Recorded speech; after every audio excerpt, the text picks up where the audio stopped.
sheltering dove. This world's a wilderness of woe. This world is not my home. We'll work till Jesus comes. We'll work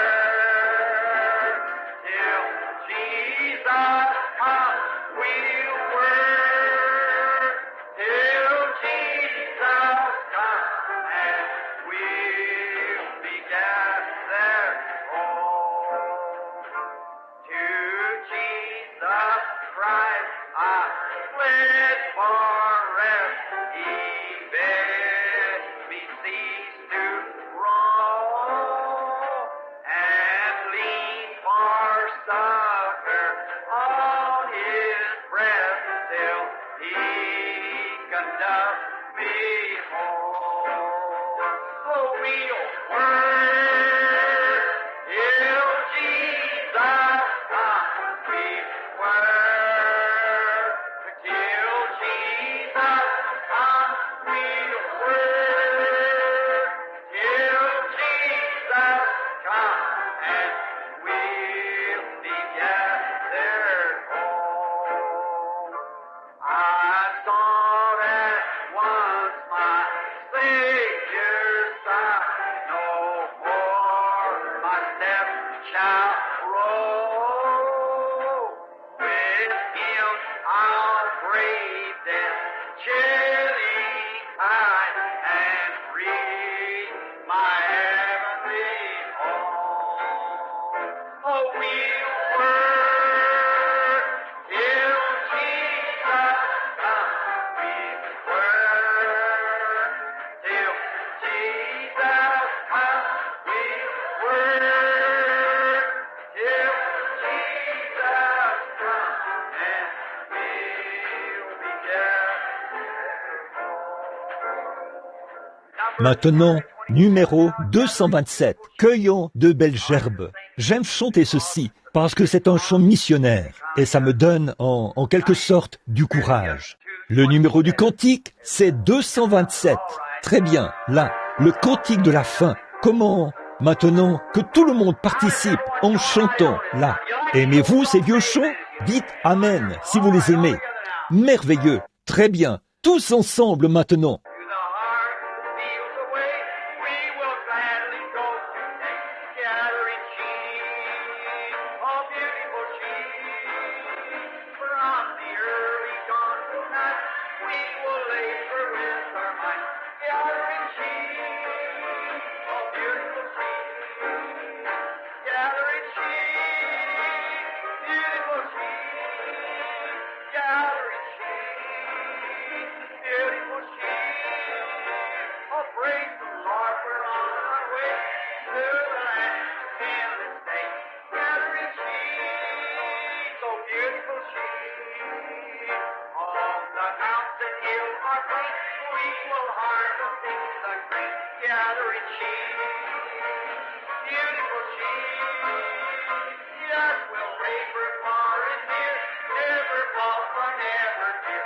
Gathering sheep, oh beautiful sheep. Tout le monde maintenant, allons. Gathering sheep, oh beautiful sheep. Gathering sheep, golden sheep, beautiful golden sheep.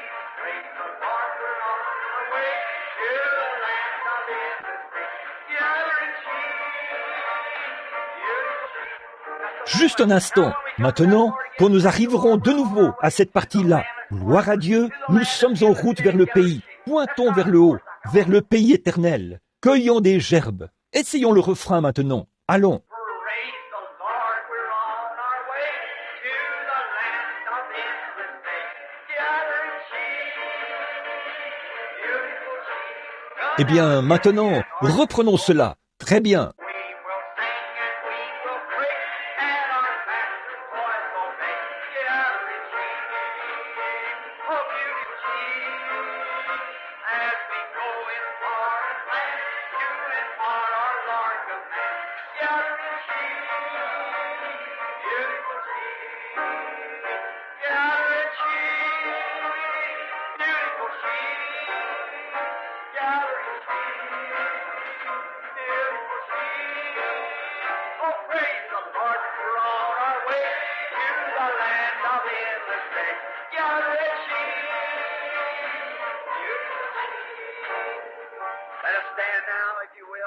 Levons-nous maintenant, si vous le voulez bien.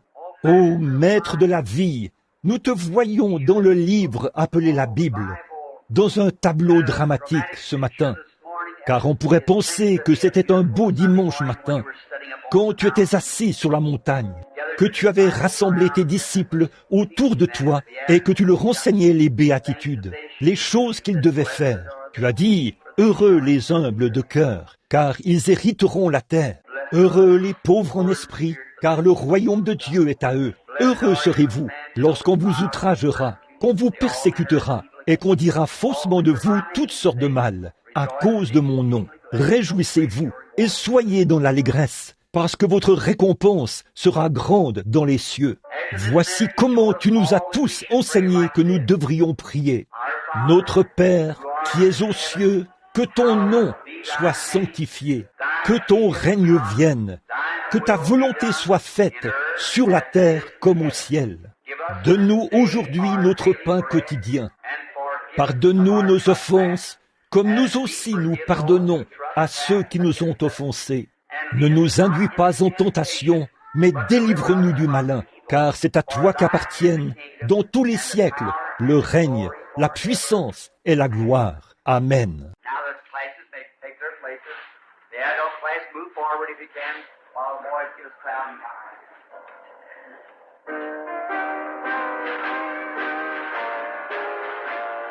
Maintenant, on peut se rendre dans les classes.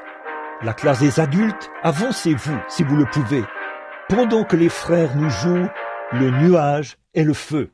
Maintenant, il y a des sièges vides à l'avant, si certains d'entre vous sont complètement à l'arrière. Je sais que notre tabernacle n'est pas... L'acoustique ici n'est pas très bonne, parce qu'il y a un écho entre chacun de ces piliers là et des madriers qui sont bas. Il y a de l'écho. Si vous voulez vous approcher un peu plus, il y a quelques sièges. Soyez à l'aise de vous approcher, pendant que nous faisons ceci, si vous le désirez. Prenons maintenant Genèse, chapitre 22, et prenons aussi Romains, chapitre 4, pour un court message ce matin, avant le service de guérison, dans le cadre de notre enseignement de l'école du dimanche.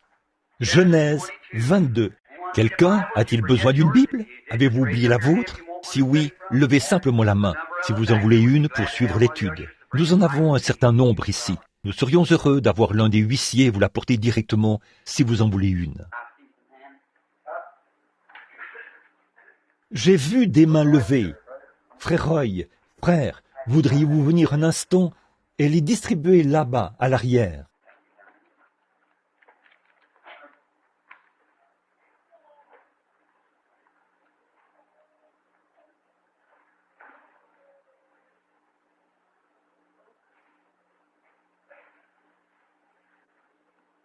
Ce serait bien. Madame Harvey, ici. Madame G.H. Harvey de Danville, dans l'Illinois. Avez-vous votre garçon avec vous? Très bien. Nous prierons pour lui dans quelques instants. Très bien, Madame Harvey. Très bien. Maintenant, nous allons parler un peu ou avoir l'école du dimanche. C'est la coutume ici d'avoir notre leçon d'école du dimanche. Mais lorsque je suis chez moi ici, eh bien, d'habitude, il me laisse la place pour que je prenne l'école du dimanche, étant donné que je prie pour les malades. Et alors notre pasteur apportera le message de ce matin, juste après cette partie du service. Et nous essayerons de lui donner la chair aussi vite que possible, vers 11 heures, si l'Éternel, qui est bon, le veut. Maintenant, il y a beaucoup de requêtes, et je prie pour vous tous, constamment, et partout. Et je veux que vous priez pour moi.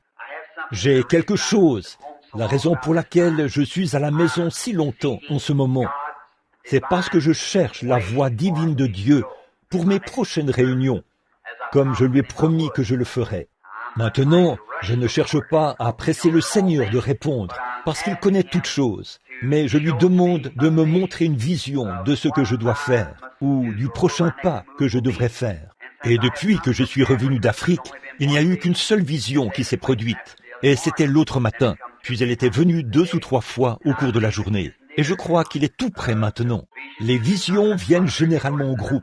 Si vous avez remarqué dans la Bible sur nos frères d'autrefois, Habituellement, un groupe de vision venait à Daniel ou à Joseph, et ensuite, il y avait une période où il n'y en avait pas.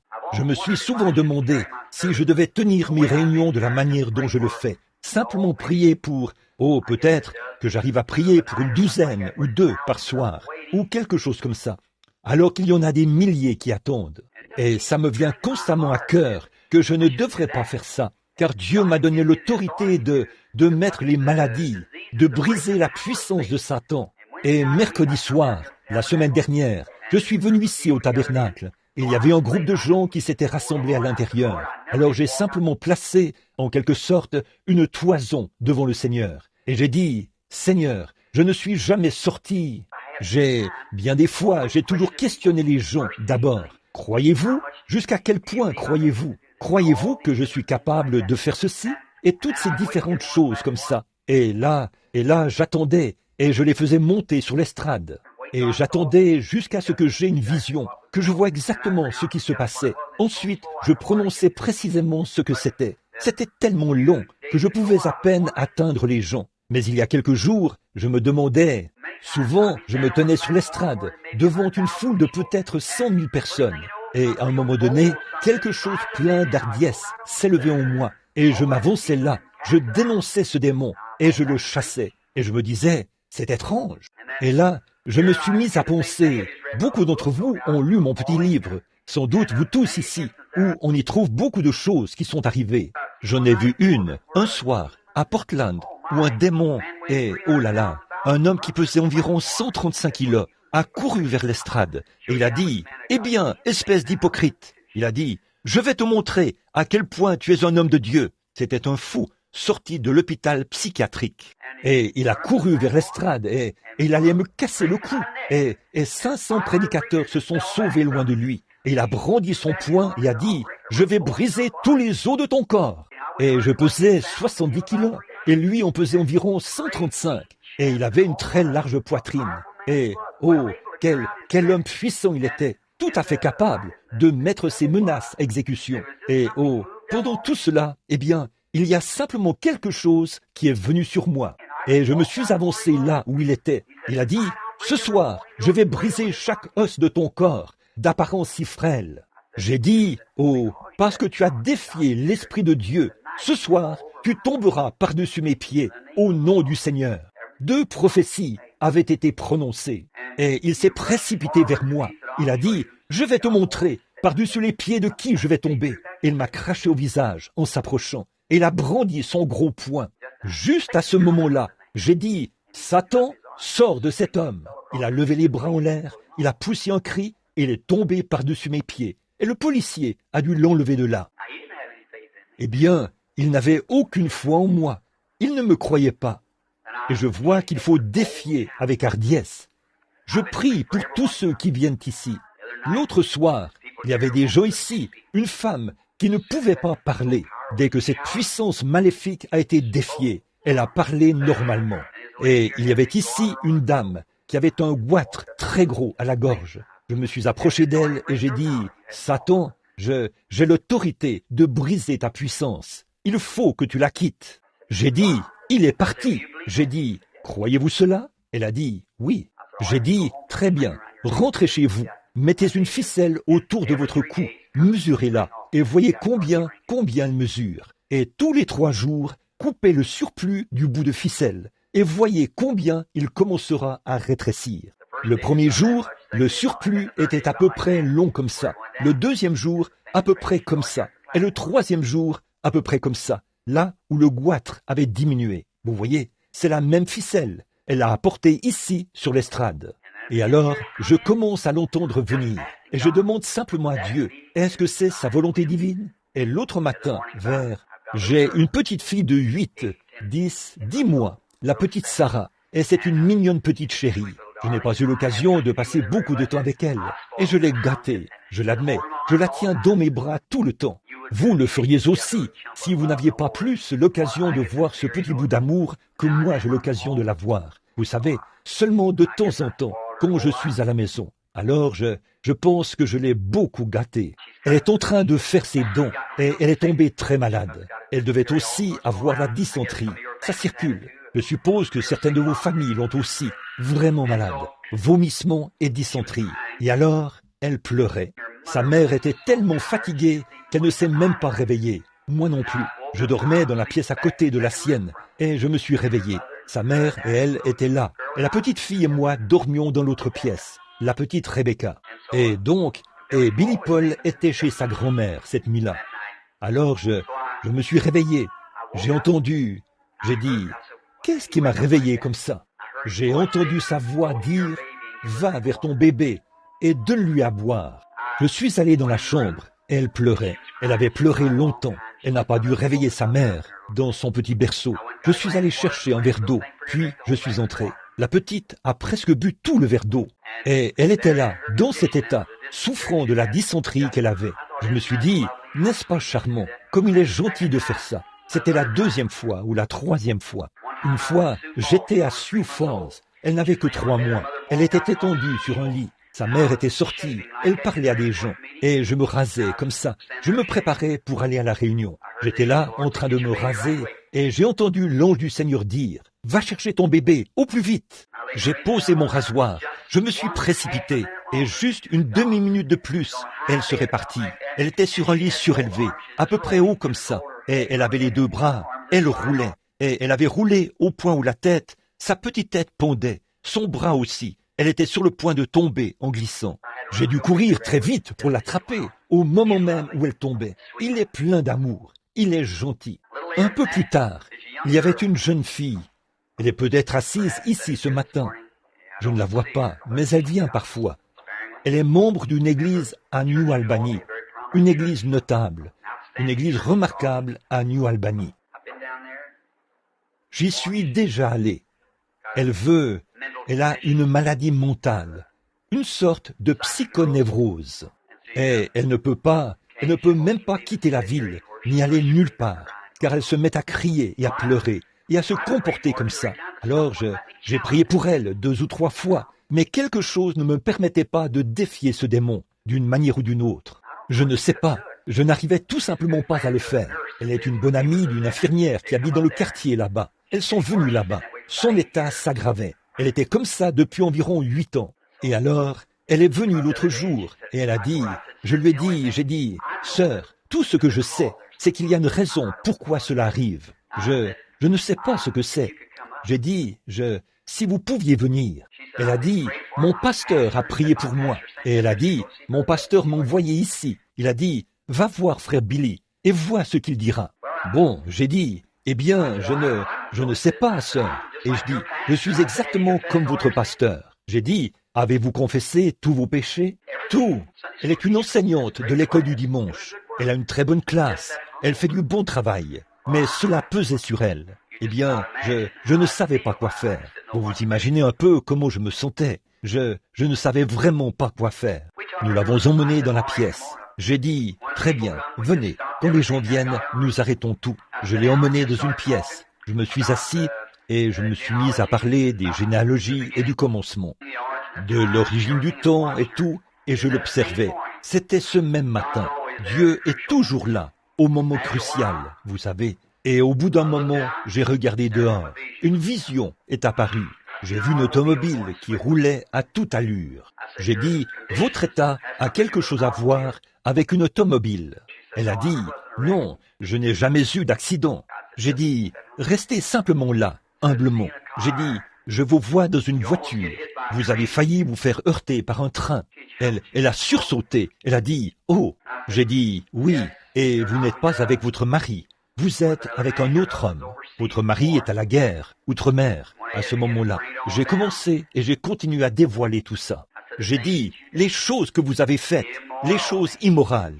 Vous lui en avez dit une partie, mais vous ne lui avez pas tout dit. Elle s'est mise à crier, en se tenant le visage comme ça. J'ai dit, de plus, il n'y a pas longtemps, vous alliez vous faire opérer pour les amygdales, et vous aviez peur de recevoir l'anesthésique, parce que vous aviez peur de raconter tout cela sous les effets de l'anesthésique. Elle a crié et est tombée par terre. Elle a dit, c'est la vérité. J'ai dit, comment pourriez-vous jamais arriver à quelque chose avec cela qui pèse sur vous? Elle a dit, j'ai demandé à Dieu de me pardonner. J'ai dit, vous n'avez jamais péché contre Dieu. Vous avez péché contre votre mari et contre vos vœux. J'ai dit, retournez mettre cela en ordre. Ensuite, revenez. Je pourrais alors contrôler ce démon, vous voyez. Et j'ai dit, au fait, votre mari, j'ai décrit son apparence. Je ne l'ai jamais vu de ma vie. J'ai dit, il a la même chose à vous confesser. J'ai dit, là, si vous ne le croyez pas, appelez-le au téléphone et dites-lui de vous rencontrer. Elle est allée l'appeler au téléphone. Ils se sont rencontrés sur la route. Et les voilà qui reviennent, les larmes qui coulent sur leurs joues.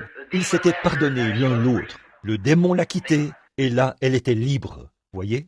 Bon, j'aurais pu crier et hurler après ce démon et le chasser et tout le reste. Et il ne serait jamais parti tant que cela n'avait pas été corrigé. Vous voyez, vous devez trouver la cause avant de pouvoir trouver le remède. Vous allez chez le médecin, vous dites « j'ai mal à la tête ». Eh bien, il vous donnera peut-être une aspirine. Eh bien, ça reviendrait. Peut-être que ce sont des problèmes d'estomac qui causent le mal de tête. Peut-être que vous avez une infection quelque part qui cause la fièvre, qui vous donne des maux de tête, quelque chose du genre. Il faut retourner le voir. Ce médecin doit examiner ce cas-là en détail, jusqu'à ce qu'il découvre la cause du problème. Ensuite, on élimine la cause. C'est comme un trou dans un seau. Si vous versez de l'eau à l'intérieur, l'eau continue à s'écouler. Vous feriez mieux de boucher le trou d'abord, vous voyez. Et c'est... Maintenant, voilà où je me trouve. Que dois-je faire? Maintenant, la chose vraiment importante dans mes réunions, voilà ce que c'est. Je n'arrive pas à prier pour vous. Je faisais une grande prière collective pour eux tous. Mais ils disaient, eh bien, si seulement vous me touchiez et que vous faisiez ceci. Et ils voient ces choses se produire. Et c'est vrai, la Bible dit, ils imposent les mains aux malades et ceux-ci sont guéris. Alors, quand vous commencez à faire cela, j'ai essayé de le faire passer les gens rapidement dans la ligne, leur imposer les mains, mais si leur vie n'est pas passée au peigne fin par le Saint-Esprit, pour voir s'il y a quelque chose là, ils n'ont pas l'impression qu'on a prié pour eux. Voici mon secrétaire qui est assis ici, il sait ces choses, il reçoit les lettres, n'est-ce pas vrai? Les gens pensent qu'on n'a pas prié. Là, je suis confronté à quelque chose, et je crois que si je pouvais peut-être prêcher, et je ne suis pas vraiment un prédicateur, mais si je pouvais amener les gens à voir qu'ils doivent absolument être honnêtes avec Dieu, alors je crois que j'aurai l'autorité par Jésus-Christ de briser la puissance de n'importe quel démon. Quand Pierre et Jean sont passés par la porte appelée la Belle, ils n'ont jamais demandé à l'homme s'il était un croyant, ni ce qu'il était, ni quoi que ce soit à ce sujet. Pierre a dit, je n'ai ni argent ni or, mais ce que j'ai, je te le donnerai. Il a dit, au nom de Jésus-Christ de Nazareth, lève-toi et marche. Il l'a relevé et l'a tenu là jusqu'à ce que les os de ses chevilles prennent de la force. Et le voilà parti en marchant. Maintenant, il y a quelque chose là-dedans que j'étudie. Et je veux que vous priez pour moi. Très bien. Le ferez-vous? Priez? Tout simplement? Très bien. Que Dieu vous bénisse. Prenez Genèse 22 maintenant. Je vais en lire un passage pour la leçon avant le service de prière. Très bien. Nous allons commencer vers... Parlons-en un peu.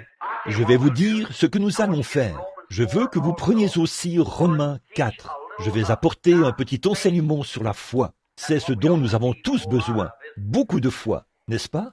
La foi n'est pas seulement une démonstration.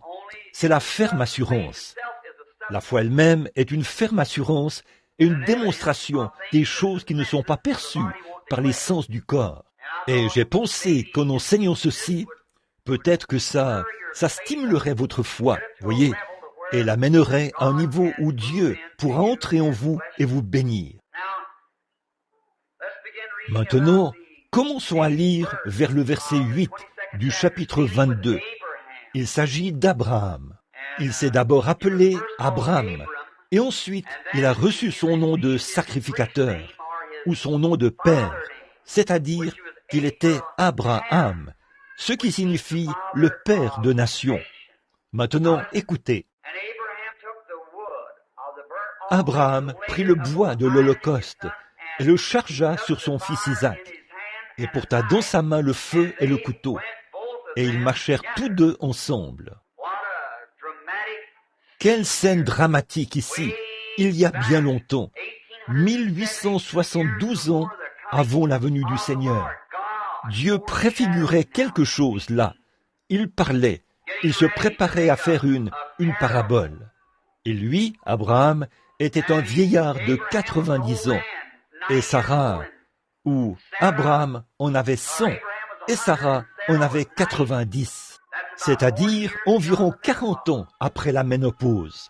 Donc la vie en elle était morte, et la vie en Abraham était morte.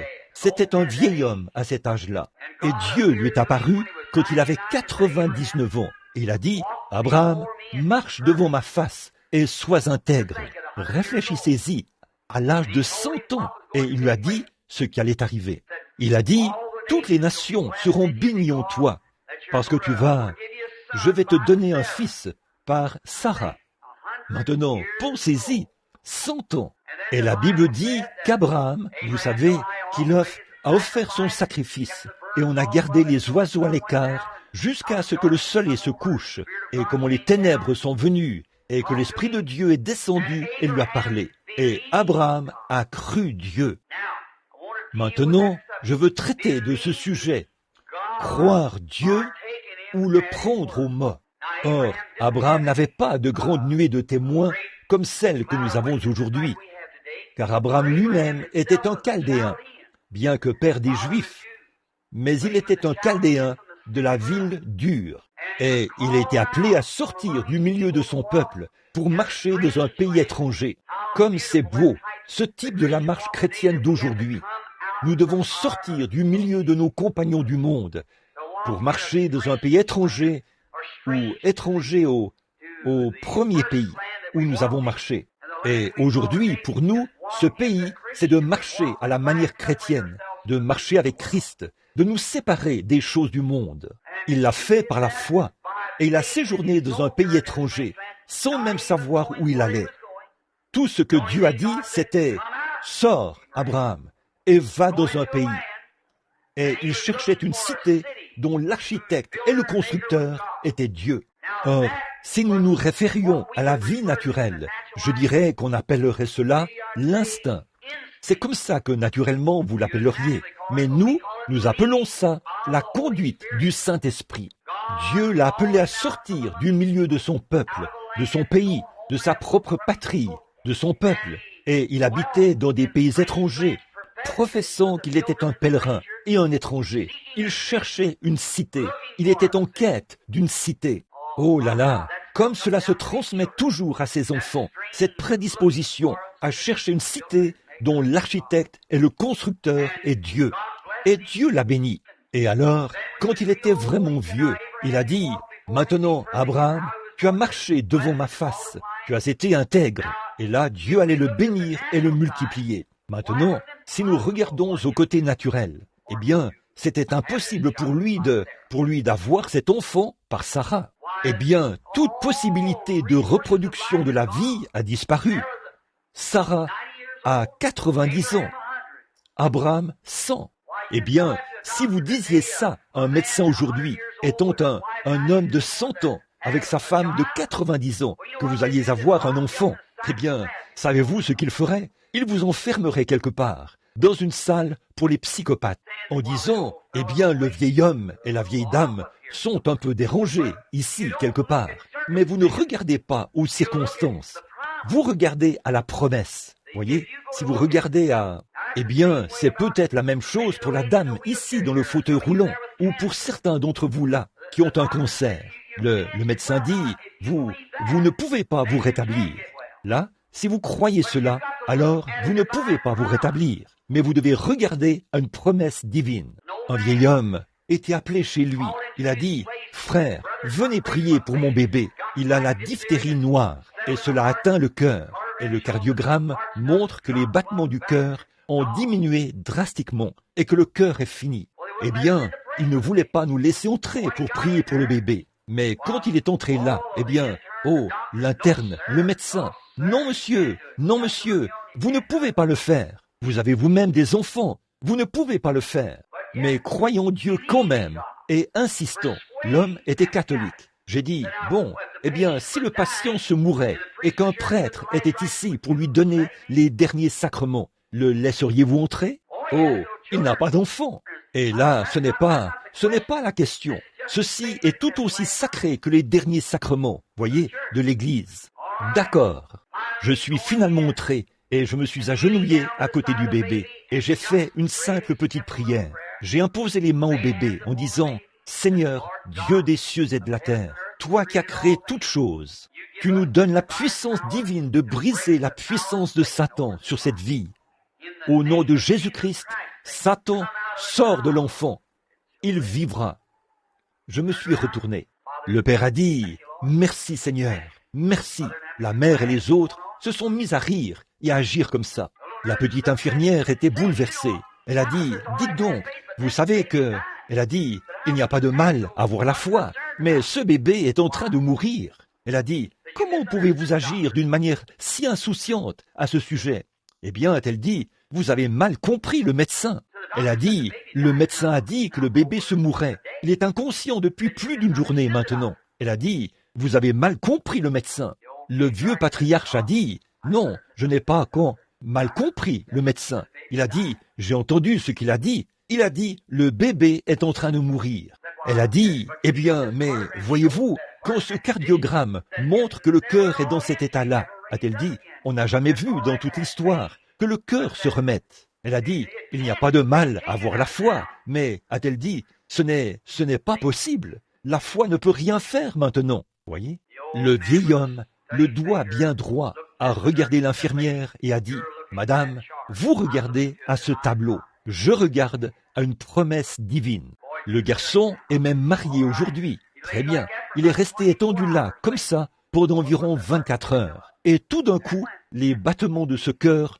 ont commencé à augmenter. Voilà, c'est parti. Voyez, quand une promesse divine est faite, Dieu est lié par un serment et il est dans l'obligation de se charger de ses promesses, quelles qu'elles soient. Et le Dieu ne vaut pas plus que ce que vaut sa parole. Si cette parole n'est pas efficace, alors Dieu n'est pas efficace. Ça, c'est Dieu. Le croyez-vous? C'est Dieu.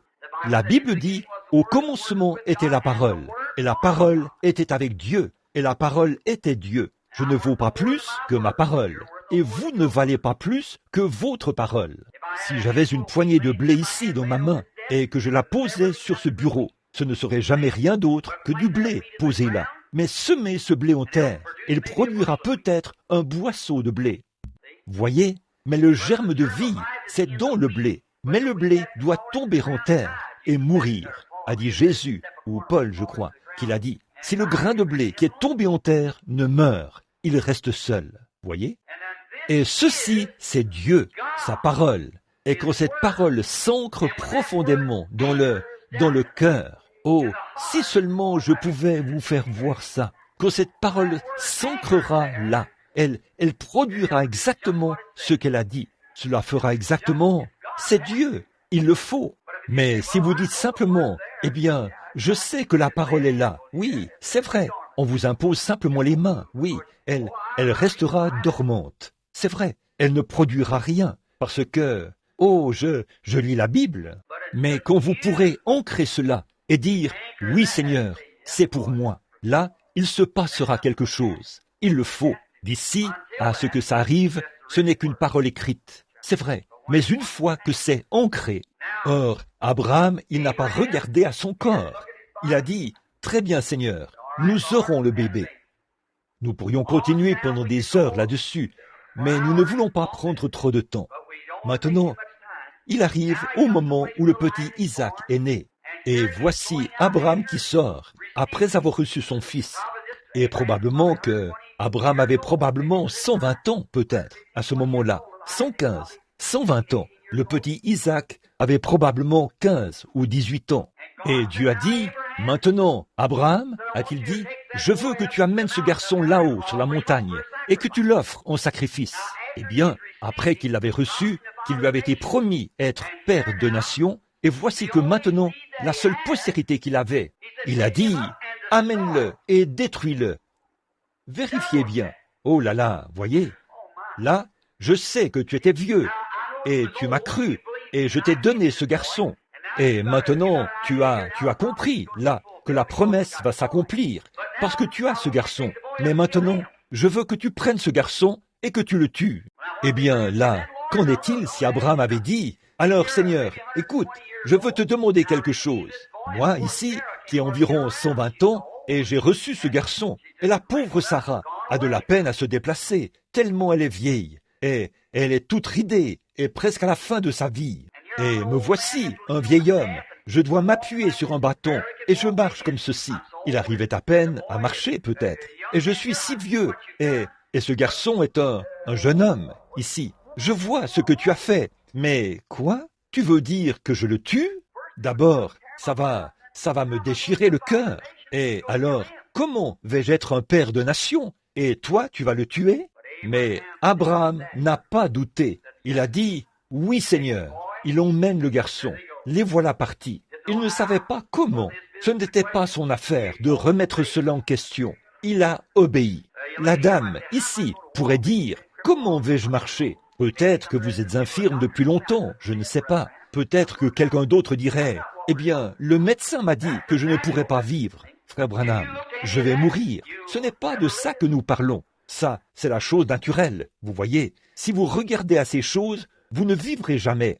Mais vous devez regarder à une promesse que Dieu a faite. Et la promesse, c'est ceci. Vous voyez, l'intérieur de vous. L'extérieur, c'est le péché. Le saviez-vous? Savez-vous que votre corps est péché? C'est pourquoi n'essayez pas de perfectionner ce corps-là. C'est le péché. Le saviez-vous? Il est né dans le péché, enfanté dans l'iniquité, venu au monde en disant des mensonges. Et c'est la même chose pour cette âme, jusqu'à ce que l'âme meure et qu'ensuite elle naisse de nouveau de Dieu. Alors cette âme ne peut pas mourir. L'âme qui pêche mourra, mais celui qui croit en moi a la vie éternelle. Alors, il y a une vie immortelle qui vit dans ce corps. Or, c'est comme une fontaine qui coule du ciel, comme un noyau à l'intérieur d'un homme. Or ça, c'est la partie qui est sainte, celle qui fait fonctionner ce corps. Mais avant que ce corps puisse devenir parfait, l'Esprit l'amènera à se soumettre à Dieu. Pour vous faire, le corps fera constamment la guerre. Paul a dit que ce ne sera jamais mieux pour nous que ça l'était pour lui. Voyez, Paul a dit, quand je veux faire le bien, alors le mal est près de moi. Vous voyez, et c'est une guerre continuelle, la chair contre l'esprit. Et là, si vous regardez à la chair, le médecin a dit, et je crois, voyez ça, comme c'est un péché, alors vous ne pouvez pas servir Dieu. Vous devez mettre vos sens de côté. Dieu ne vous a jamais donné ses sens pour que vous vous en serviez, pour mettre votre confiance en lui. Dieu vous a donné son esprit pour pouvoir mettre votre confiance en vous, pour pouvoir mettre votre confiance en lui. Vos sens ne servent qu'à établir un contact, la vue, le goût, le toucher, l'odorat et l'ouïe. Mais pour vous, vous-même, c'est cet esprit qui vit en vous, et quand cela est régénéré, et que le vieil homme est mort, puis que le nouvel homme est né de nouveau. Ça, c'est une partie de Dieu. Alors vous devenez un fils de Dieu, un rejeton du Créateur. Alors vous pouvez croire les choses impossibles, parce que vous êtes composé du Dieu qui opère des miracles. Vous êtes une partie de lui. Il aurait été naturel pour moi de boire. Mon papa buvait. Il serait naturel que j'utilise du tabac. Mon père l'a fait. Ma génération derrière moi l'a fait. Certains ont dit, pourquoi n'as-tu jamais fumé ni bu? Eh bien, quand je n'étais qu'un jeune homme, avant de commencer à faire cela, le Saint-Esprit est descendu. Il a dit, ne le fais pas. Voilà la conversion, voyez-vous, au commencement. Et même bien avant ça, le matin où je suis né, quand l'ange de Dieu s'est tenu au-dessus de l'endroit où j'étais, cette semence, pendant qu'elle était en terre, a été changée d'un gratteron. Ne voyez-vous pas ce que je veux dire? Vous saisissez ce que je veux dire? Alors là, à l'intérieur, il y a un esprit, et c'est de là que vient votre vie immortelle. Alors, un homme qui est né de l'Esprit de Dieu ne pratique pas le péché. Alors, c'est là que vous voyez correctement l'Écriture. Si l'adorateur, étant une fois purifié, n'a plus aucun désir du péché, ou plus aucune conscience de cela. Dans l'Ancien Testament, l'adorateur entrait et offrait son sacrifice, puis repartait avec le même désir de péché. Mais là, voici, saisissez-le. Hébreu dit, quand l'adorateur, dans ce cas-ci, pose ses mains sur la tête du Fils de Dieu, et que ses péchés sont lavés par la puissance sanctifiante de Dieu, il n'y a plus aucun désir en lui du péché. Oh, C'est là que se trouve la vie. Donc, cela fait de vous un rejeton de Jéhovah. Et alors Satan ne peut pas me faire de mal sans faire de mal à mon Père. Vous ne pouvez pas faire de mal à cette petite fille-là sans me faire de mal, je vous le dis. On ne peut pas faire de mal à vos enfants sans vous faire de mal. Et alors, il ne veut pas qu'aucun périsse ou souffre. Mais maintenant, avant que cette chair-ci, avant que la chair puisse être amenée à la perfection, elle doit mourir comme l'âme est morte. Ça n'a jamais été la volonté parfaite de Dieu que les femmes et les hommes mettent des enfants au monde. Le saviez-vous? Dieu a lui-même fait l'homme de la poussière de la terre. Après la chute, bon, je ne vais pas argumenter là-dessus, parce que vous savez que j'ai des opinions très bizarres là-dessus. Mais après la chute, c'est alors que la femme a mis des enfants au monde. Dieu lui a dit, parce que tu as ôté la vie qui est dans le monde, tu dois mettre la vie au monde. Regardez de quel genre de vie il s'agissait. Par le sexe, le désir, le côté charnel. Mais alors, quand ce corps mourra et retournera à la terre, la poussière de la terre, Dieu en retirera l'esprit immortel pour l'amener dans le royaume de Dieu, ou vers son trône, le paradis. Puis, à la seconde venue de Jésus, ma mère assise ici et mon papa qui est décédé n'auront plus jamais besoin de donner à ceci un autre corps. Mais Dieu en façonnera un qui est parfait et immortel et qui ne peut pas mourir. Maintenant, Abraham prend Isaac et il se dirige vers la montagne. Maintenant, le verset 9. Lorsqu'ils furent arrivés au lieu que Dieu lui avait dit, Abraham y éleva un autel et rongea le bois. Il lia son fils Isaac et le mit sur l'autel, par-dessus le bois. Maintenant, juste avant qu'ils partent, je peux les voir partir. Il n'a pas dit à Sarah où ils allaient, parce qu'elle se serait mise à hurler. Je crois que c'est la foi d'Abraham qui a accompli le miracle dans le sein de Sarah, parce qu'elle en a douté. Elle a même ri quand cela a été déclaré. C'était la foi d'Abraham. Donc, c'est pour ça qu'il est dit, la prière de la foi sauvera le malade. La prière d'un individu. La prière fervente du juste a une grande efficace. Oh, si seulement vous saviez que, dans votre main, Christ nous a donné l'autorité, avec son nom, en étant chrétien, l'arme la plus puissante que le monde ait jamais connue. La prière, ça change même tout. Elle changera la pensée de Dieu. Effectivement, elle l'a fait, après que la mort avait été prononcée sur un homme. Cet homme a prié. Dieu a dit au prophète, « Retourne et dis-lui que je l'ai entendu. » Vous voyez cela? La prière. Tenez bon.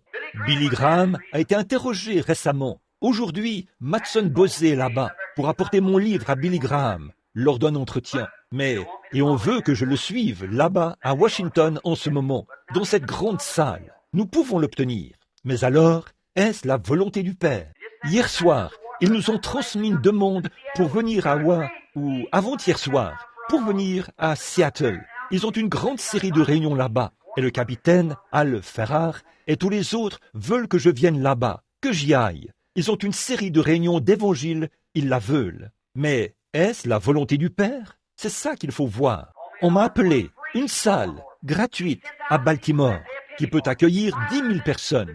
Je n'ai pas à débourser un sou pour ça. Il y a 500 ministres dont le nom a été inscrit sur papier. J'ai ça à la maison en ce moment. Nous parrainerons à 100%. Nous sommes tous en prière, partout. Maintenant, Père, où veux-tu que j'aille? C'est la prochaine étape. Dis-le-moi maintenant, et j'irai. Voyez? Voilà, c'est ça. Billy a dit, savez-vous à quoi j'attribue mon succès? J'ai dit, je n'en ai aucune idée. J'ai dit, je fais de toutes petites réunions. Il avait entendu parler de ces réunions. Il est allé dans une petite tente. Il était là-bas, à Los Angeles, où il tenait une petite série de réunions. Et toute l'université Northwestern s'est mise à jeûner et à prier. Et Dieu a envoyé une quinzaine de journalistes. Ils ont publié un rapport de ces réunions. Et la nouvelle s'est répandue dans tout le pays. Au début, quand j'ai commencé à faire ces affirmations ici, j'ai dit à mon église, restez sur votre face et priez. Dieu s'est mis à agir. Bien vite, j'ai reçu des appels venant d'Afrique, de partout dans le monde. Comment cela s'est-il rendu là? Je ne sais pas. Des prières se sont élevées. Priez, croyez quand vous priez. C'est ça, croyez. Abraham, quand il était vieux, il a cru, et Dieu lui a dit d'y aller, et il a obéi. Et au moment du départ, je peux le voir emmener les serviteurs et les petits mulets. Et ils se mettent en route pour atteindre la montagne de Dieu. Oh, j'aime vraiment ça. Écoutez ceci. Il a dit aux serviteurs, il a dit, restez ici, pendant que nous irons jusque-là. Et le jeune homme et moi, nous reviendrons.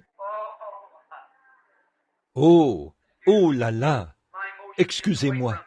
Parfois, je ne peux pas retenir mes émotions. Le jeune homme et moi, nous reviendrons. Comment? Je ne sais pas. Je vais là-haut pour le tuer. Maintenant, quand il savait, d'une manière ou d'une autre, qu'il reviendrait. Et là, il avait un couteau accroché à sa ceinture. Il a posé le bois sur les épaules d'Isaac. Isaac est monté sur la colline, conduit par Abraham, un beau type, son fils unique, qui l'emmène sur la colline. Et l'autel même sur lequel il a placé son fils, ce dernier l'a transporté en haut de la colline sur son dos. Un type de Dieu qui envoie son fils là-haut à Golgotha, portant une croix de bois sur le dos, la croix même sur laquelle il était cloué. Et là où Dieu n'a pas épargné son propre fils. Le petit Isaac a regardé autour de lui. Il a dit, « Père, a-t-il dit, voici l'autel et le feu. » Mais a-t-il dit, où est le sacrifice? Il a dit, Dieu se pourvoira lui-même d'un sacrifice. Il a lié son petit garçon unique, il l'a mis sur l'autel, a sorti le couteau et s'apprêtait à lui ôter la vie. Dieu, c'est toi qui l'as donné. Et alors qu'il commençait à baisser le couteau, un ange lui a saisi la main et a dit, Abraham, Abraham, n'avance pas ta main. Juste à ce moment-là, un petit agneau, un bélier, a bêlé dans cette région sauvage. Ses cornes étaient prises dans des vignes. Abraham s'est précipité, a saisi le bélier, a libéré son fils, un substitut, voyez, et il a tué le bélier. Alors Dieu a parlé à Abraham. Il a dit, Abraham, je sais maintenant que tu m'aimes. Tu ne m'as rien refusé. Maintenant, regardez, pour le texte que je veux, lisons-le au verset 13 et 14. Abraham leva les yeux et vit derrière lui un bélier, retenu dans le buisson par les cornes. Et Abraham alla prendre le bélier et l'offrit en holocauste à la place de son fils. Savez-vous qui était ce bélier? C'était Christ. Il l'a offert à la place. Abraham donna au lieu le nom de Jéhovah-Jireh. C'est pourquoi l'on dit aujourd'hui, à la montagne de l'Éternel, il sera pourvu. Jéhovah-Jireh, qui était le premier nom de Dieu en rapport avec la rédemption. Jéhovah-Jireh signifie « l'Éternel pourvoira du sacrifice ». Or, il était Jéhovah-Jireh, il était Jéhovah-Rapha, Nissi, et ainsi de suite comme ça. Il avait 7 noms composés en rapport avec la rédemption. Et en substitut pour une vie humaine, il a pris un agneau et l'a offert comme le sacrifice pourvu, afin qu'en Isaac, toutes les nations soient bénies. Et c'est par Isaac que Christ est sorti. Et nous, en étant morts en Christ, c'est alors que nous sommes la postérité d'Abraham. Et nous sommes héritiers selon la promesse. Voilà. Et cela produit, non pas dans notre corps. Nous sommes des gens des nations dans notre corps. Nous sommes des pécheurs dans notre corps. Mais dans notre âme, étant nés de nouveau par le même esprit qui était sur le fidèle Abraham. Cette prédisposition à l'intérieur de nous fait en sorte que nous voulons faire confiance à Dieu. Mais le corps a peur.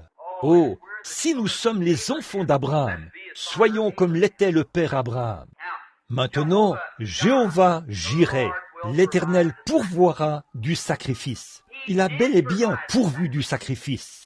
Maintenant, dans Romains chapitre 4, commençons au verset 17. Selon qu'il est écrit, je t'ai établi père de plusieurs nations. parenthèse, devant Dieu qui l'a cru, qui fait vivre les morts et appelle les choses qui ne sont point comme si elles étaient. Maintenant, vous voyez, alors nous, en tant que chrétiens, nous ne regardons pas, ne touchons pas, ne voyons pas, ne goûtons pas, ne sentons pas, n'entendons pas quand nous parlons à Dieu. Nous croyons Dieu, c'est tout. Et cela a été imputé à justice à Abraham. Or, les sens sont des instruments mondains. Le croyez-vous? Maintenant, Dieu peut les contrôler, je l'admets. Mais ils ne nous sont pas donnés pour contacter notre Père céleste, parce qu'il n'est pas dans une chair humaine. Dieu est un esprit, et nous le contactons par l'esprit, par la foi, en croyant. Maintenant, si nous disons que quand j'avais des cheveux, j'avais les cheveux ondulés, tout comme mon papa.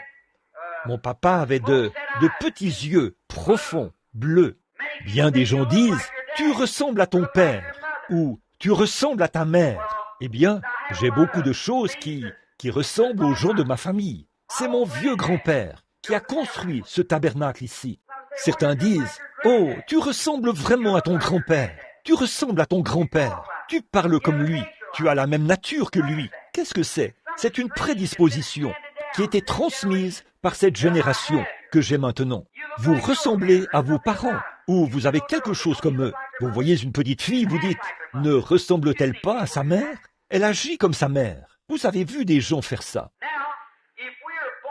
Or, si nous sommes nés de notre Père céleste, Dieu, qui appelle les choses qui ne sont pas comme si elles étaient, il faut qu'il y ait quelque chose comme cela en nous, voyez? C'est pour ça qu'un vrai chrétien consacré, qui est complètement abandonné à Dieu, regarde à ce que Dieu a dit plutôt qu'à ce qu'on voit ou ressent. Ça, c'est l'homme terrestre. Pourtant, si nous marchons selon la chair, nous ne pouvons pas plaire à Dieu. Nous marchons selon l'esprit, voyez? En effet, Dieu a tout fait, plus que son devoir était de le faire. Il a envoyé des prophètes et des sacrificateurs. Il a envoyé son Fils. Il a envoyé le Saint-Esprit. Il a tout fait. Il a même lui-même promis avec serment qu'il accomplirait ces choses. Maintenant, quand Dieu devient riche et profond ici, à l'intérieur, vous voyez, plus vous recevez de Dieu ici, à l'intérieur, plus vous croyez Dieu, parce qu'il y a plus de lui là. Et plus vous développez cela ici, à l'intérieur, plus vous pouvez croire Dieu, tout comme un enfant, quand il est tout petit. Peut-être qu'il ne connaît pas grand-chose à son sujet, mais en vieillissant, il commence à en connaître plus sur Dieu. Et c'est là que cet esprit ici, à l'intérieur, prend la nature de notre Père céleste, qui est Dieu, tout comme je prends la nature de mon Père terrestre, qui vient de mes parents terrestres. Maintenant, regardez. Oh, j'aime vraiment ceci. Écoutez maintenant. Dieu qui donne la vie aux morts et qui appelle les choses qui ne sont point comme si elles étaient. Savez-vous quoi? Comment Dieu a-t-il fait la terre? Cette terre sur laquelle vous êtes ce matin. Les gens ne veulent pas croire en la foi. Comment Dieu a-t-il fait la terre? Il l'a créée par la parole. Amen. Vous le voyez? Il a parlé et le monde a vu le jour. Et ce monde, ce matin, c'est la parole parlée de Dieu. Et il a cru sa propre parole. Voilà, observez ça. Et si Dieu, et vous êtes un de ces rejetons, et Dieu est en vous, il croira sa propre parole. Bien qu'on ne puisse pas la voir, la toucher, la goûter, ni rien, vous la croirez. Vous voyez ce que je veux dire? Car Dieu, en vous, croira sa propre parole. Pas vrai? Alors, vous ne regardez pas aux choses que vous voyez. Vous regardez aux choses que Dieu a dites. L'homme n'a pas beaucoup de victoires quand il perd du terrain. Je sais ceci, c'est exact. Dieu accomplit des miracles par l'entremise d'un chirurgien habile, par des médicaments. Dieu le fait. L'homme ne le fait pas. Dieu le fait. Dans le psaume 103, 3, il est dit « Je suis l'Éternel qui guérit toutes tes maladies. » Aucune guérison ne peut venir si ce n'est par Dieu. Quelqu'un a dit, le diable peut guérir. Le diable ne peut pas guérir. Il peut faire des déclarations. Par exemple, quelqu'un qui essayait de s'en prendre à l'organisateur, il a dit, eh bien, frère Branham a dit, eh bien, oh, Jésus a dit, beaucoup viendront à moi en ce jour-là et diront, Seigneur, ai-je chassé des démons par ton nom? Et ce genre de choses. Eh bien, a-t-il dit, ça ne veut pas dire que vous êtes chrétien. Il faisait allusion à « Voici les signes qui accompagneront ceux qui auront cru ». Le frère a répondu « Attendez une minute là, c'est ainsi avec vous les ecclésiastiques », a-t-il dit. Vous ne voyez pas le vrai sens de l'écriture. Vous faites toujours erreur dans votre cœur, enseignant comme doctrine la tradition des hommes. Ils n'ont pas reconnu que celui-là était le Fils de Dieu. Ils ont dit « Il est Belzébul ». Ils n'ont pas vu les Écritures qui indiquent clairement que Jésus est celui-là. Il a dit, « Oh, vous, hypocrites, a-t-il dit, vous savez discerner l'aspect des cieux, mais vous ne pouvez pas discerner les signes du temps. En effet, si vous les connaissiez, vous me connaîtriez certainement, et vous connaîtriez mon jour, les choses qui devaient arriver.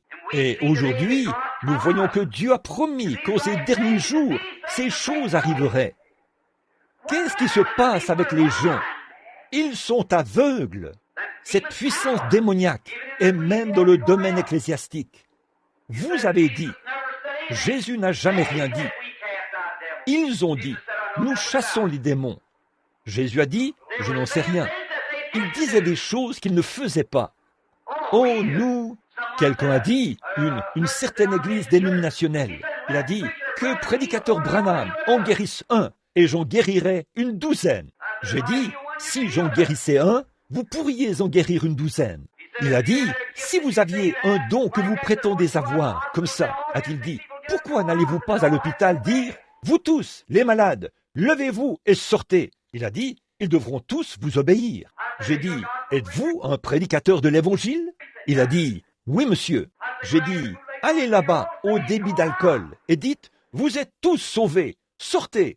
Il a dit, je le pourrais, s'il me croyait. J'ai dit, moi aussi. Voilà la foi dans la parole. Voyez, vous ne pouviez sauver personne. Et prêcher l'évangile du salut ne fait pas de vous un sauveur divin.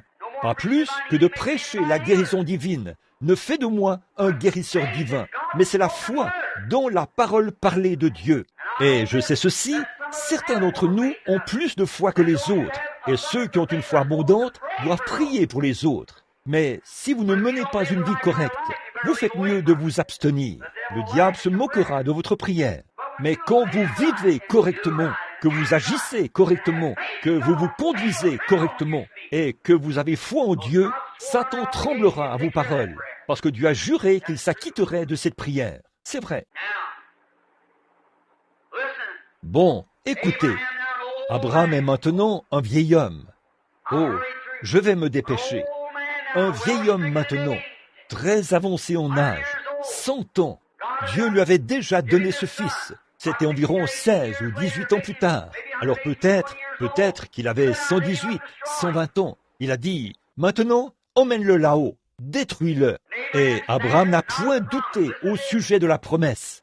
Écoutez ceci, il était comme Dieu. Il avait une partie de Dieu en lui, car il croyait. Écoutez, le verset 18.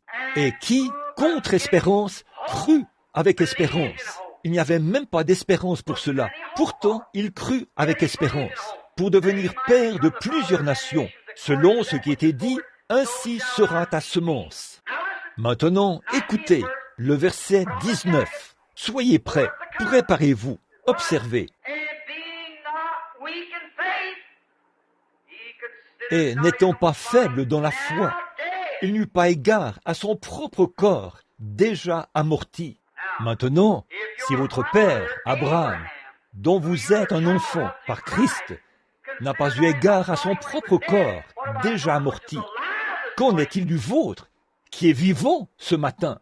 Vous voyez ce que je veux dire? Et c'était avant que Christ vienne. C'était avant qu'une expiation soit faite. C'était avant que la grande nuée de témoins arrive sur la scène. Avant que le Saint-Esprit vienne. Abraham a cru Dieu. Sans faiblir dans la foi, il ne considéra point son corps. Ne considérez pas votre maladie. considéré ce que Dieu a dit à ce sujet. Si j'avais considéré la mienne, quand les frères Maillot m'ont dit « Tu es fini », j'aurais été fini. Mais je n'ai pas considéré mon corps. Je n'ai pas considéré ma maladie. Je n'ai pas considéré ce qu'ils ont dit. J'ai considéré ce que Dieu a dit. Mais quand j'étais aveugle, que je me promenais ici avec des lunettes, je ne pouvais même pas me faire couper les cheveux. Je levais mes lunettes chez le coiffeur et ma tête se mettait à trembler au point où je devais m'asseoir, le laisser couper les cheveux de quelqu'un d'autre pour un moment, puis je retournais m'asseoir dans le fauteuil du coiffeur et on essayait de couper les miens. Qu'en est-il si j'avais considéré ça? Mais je n'ai pas considéré l'aveuglement de mes yeux quand j'ai appris les choses de Dieu. Quand le médecin m'a dit « Une bouchée de nourriture solide t'ôtera la vie ». Quand je suis arrivé, ma mère est assise là comme témoin. Il me donnait de l'eau d'orge et du jus de pruneau filtré. C'est de cela que je me suis nourri pendant presque un an. Ils ont dit « Eh bien, une bouchée de nourriture solide le tuerait ». J'ai commencé à lire la Bible et j'ai trouvé Dieu dans mon âme. J'ai lu là où il est dit « Tout ce que vous demanderez en priant, croyez que vous l'avez reçu ». On n'a jamais prié une seule fois à notre table. Je me souviens que papa était assis là, dans le coin. J'ai dit « Pouvons-nous prier ?» Maman a regardé là et s'est mise à pleurer. Et papa ne savait pas quoi faire. J'ai dit « Dieu ?» La Bible était posée sur la table. J'ai dit « Si je meurs, je rentre à la maison en te faisant confiance. Ta parole dit cela. Je dois soit considérer ce que le médecin a dit, soit considérer ce que tu as dit. Je suis sa parole depuis un an et je ne vais pas mieux. Je vais de plus en plus mal. Je ne considérerai plus ce qu'il a dit. Je considère ce que tu as dit et j'ai demandé la bénédiction. Nous avions des haricots, du pain de maïs et des oignons. J'en ai pris un plein plat. Je me suis mis à les manger. La première bouchée est entrée dans mon estomac. Ça a failli me tuer. J'ai dû mettre ma main sur ma bouche pour l'empêcher de remonter. Mais ça remontait sans cesse et je le ravalais. Ça remontait, je le ravalais. Mais je n'ai pas considéré mon estomac. J'ai considéré ce que Dieu a dit à ce sujet, pas ce que je ressentais. J'avais des brûlures terribles. Je suis sorti dans la rue et je marchais dans la rue comme ceci, l'eau qui sortait de ma bouche. On m'a dit « Comment vas-tu, Billy ?» J'ai dit « Merveilleusement bien !» Les jours ont passé, les semaines ont passé. Je continuais à marcher. J'étais debout dans un fossé, l'estomac dans cet état, mettant ma main comme ça. Je tassais le sol comme ça, en chantant « Oh, comme j'aime Jésus ». Je déposais cela. J'ajoutais un peu plus de terre en criant « Oh, comme j'aime Jésus ». Je vomissais cette nourriture. Elle remontait. Ma tête tournait tellement que j'arrivais à peine à travailler. On me disait « Comment vas-tu ce matin ? Billy, es-tu malade ?» Je disais « Non, je me sens merveilleusement bien ». Puis, plus tard, quand j'ai témoigné de cela, quelqu'un a dit « Alors, tu as menti ?» J'ai dit « Non, jamais. Je ne parlais pas de ces sangs-ci dans le corps. Ils sont morts. J'estime que Christ s'écoulait de moi. J'ai dit « J'ai accepté ce qu'il a dit et je me suis senti merveilleusement bien à ce sujet. » Voilà. Ne considérez pas votre propre corps. Ne considérez pas les maladies, car elles sont du diable. C'est vrai. Considérez la promesse de Dieu. Il n'y a pas longtemps, quelqu'un a dit « Maintenant, écoutez, vous ne pouvez pas prêcher que la guérison divine est incluse dans l'expiation. » Un prédicateur baptiste intelligent qui était... J'ai dit « Maintenant, je ne discuterai pas avec vous au sujet de l'expiation, car je sais que vous n'avez rien pour vous appuyer. » Il était très fondamentaliste. J'ai dit « Je sais que vous n'avez rien. Voici un passage de l'Écriture, parmi les 40, qui réglera complètement la question. Il était blessé pour nos péchés, brisé pour notre iniquité. Le châtiment qui nous donne la paix est tombé sur lui. C'est par ses meurtrissures que nous sommes guéris. » J'ai dit « Où appliquez-vous cela? Au calvaire ?» J'ai dit « Croyez-vous que les 7 noms en rapport avec la rédemption, les noms composés, s'appliquent à Jésus? S'il n'était pas, et s'il n'a pas accompli, et qu'en lui se trouvaient ces 7 noms composés, il n'était pas Jéhovah Jireh. Il y a un Jéhovah Jireh, le sacrifice pourvu par Dieu, et vous devrez l'admettre, sinon vous devrez dire qu'il n'était pas le Fils de Dieu. Alors, s'il est Jéhovah Jireh, il est aussi Jéhovah Rapha, le guérisseur. En effet, tous les 7 noms composés, notre victoire, notre bannière, et notre armure, et notre bouclier, et notre guérison, et notre salut, Notre sacrifice pourvu, tout reposait en lui. Et quand il est mort au calvaire, il a dépouillé les dominations. Il s'est levé, a levé les mains en l'air, a dit « Tout est accompli. Alléluia !» Les démons ont tremblé. L'enfer a été secoué. C'est un type qui représente toutes les voies. Et il est ressuscité le matin de Pâques. Je suis celui qui était mort et qui est revenu à la vie. Le voilà, Jéhovah Rapha, Jéhovah Manassé, Jéhovah Jireh, le sacrifice pourvu par Dieu. Il ne trouvait plus rien à dire. Et là-bas, comme Jésus l'a dit, comme Moïse éleva le serpent d'airain dans le désert, il faut de même que le Fils de l'homme soit élevé. Et si la lumière de Dieu brillait là-bas, représentant un type, alors qu'on regardait un serpent d'airain, qui était un symbole, il a dit « Je dois tenir ma parole, tu dois mourir ». Le pauvre garçon tremblait. Il a dit « Que puis-je te donner avant de te tuer ?» Il a dit « Un verre d'eau ». Il est donc allé chercher le verre d'eau et il le tenait dans sa main, en tremblant comme ça. Il n'arrivait pas à le tenir. Alors il a dit « Bon, attends une minute, ressaisis-toi ». Il a dit « Je ne vais pas te tuer ou t'ôter la vie tant que tu n'auras pas bu cette eau. » Et l'esclave la jeta par terre. Qu'est-ce qu'il va faire? S'il est un homme juste, s'il tient sa parole. S'il ne tient pas sa parole, il n'est pas un homme juste. Il doit le libérer. Peu importe ce que disent les lois du pays. Et si Jésus a dit, tout ce que vous demanderez en priant, croyez que vous l'avez reçu. Il doit tenir sa parole. Il est juste. L'expiation ou pas d'expiation, ça, c'est sa parole. Il n'y a pas longtemps, un jeune homme est parti dans un certain séminaire pour apprendre beaucoup de choses qu'il n'aurait pas dû apprendre. Sa vieille mère est tombée malade. Un de ses voisins faisait partie d'une église du plein évangile. On a fait venir le pasteur à la maison. Il a dit « Permettez-moi d'emmener le pasteur ici pour prier pour vous. » Il a dit « C'est un homme bon et juste, et il croit en Dieu. » A-t-il dit « Permettez-lui de venir prier pour vous. » Alors elle a dit « Très bien. » Le médecin ne pouvait rien faire pour elle. Alors le jeune homme est venu là, le pasteur. Il a prié pour cette femme âgée. Elle lui a imposé les mains conformément à Jacques ou conformément à Marc 16. Ils imposeront les mains aux malades et les malades seront guéris. Il y est allé et a imposé les mains à cette femme. Quelques jours plus tard, elle était debout et vaquait à ses occupations. Elle était rétablie. Quand son fils est rentré de l'université, eh bien, il était si heureux, vous savez, et il voyait sa mère si heureuse. Il a dit « Comment ça va, maman ?» Elle a dit « Très bien ». Elle a dit « Oh, fiston, j'ai oublié de te dire quelque chose ». Elle a dit « Pendant ton absence, ces 4 dernières années, a-t-elle dit, je suis tombée malade. Et tu sais, Madame Untel, ici, fait partie de cette église du plein évangile. Elle a dit, son pasteur est venu et m'a imposé les mains, conformément à Marc 16, et je me suis rétablie. Elle a dit, les médecins ne pouvaient rien faire pour moi, quand j'ai eu cette période de maladie. Elle a dit, c'est comme ça que je me suis rétablie. Il a dit, eh bien, maman, je veux te dire quelque chose. Il a dit, bien sûr, en allant à l'université, nous apprenons ceci. Il a dit, les 9 derniers versets de Marc 16 ne sont pas inspirés. Il a dit, cela a été mis là par le Vatican. Il a dit, il n'y a rien dans l'histoire qui dit que cette parole-là est inspirée. Et la petite femme a dit, gloire à Dieu, gloire à Dieu. Il a dit, qu'est-ce qui te prend, maman? Elle a dit, si Dieu a pu me guérir avec des paroles qui ne sont pas inspirées, que pourrait-il faire avec celles qui sont inspirées? Voilà, s'il pouvait faire cela avec des paroles non inspirées, que ferait-il avec celles qui sont inspirées? Alors qu'il y a 600 et quelques promesses qui s'appliquent à l'Église dans les derniers jours, que ces choses se produiront et que sa puissance reste la même. Jésus-Christ, le même hier, aujourd'hui et éternellement. Tout ce que vous demanderez en priant, croyez que vous l'avez reçu.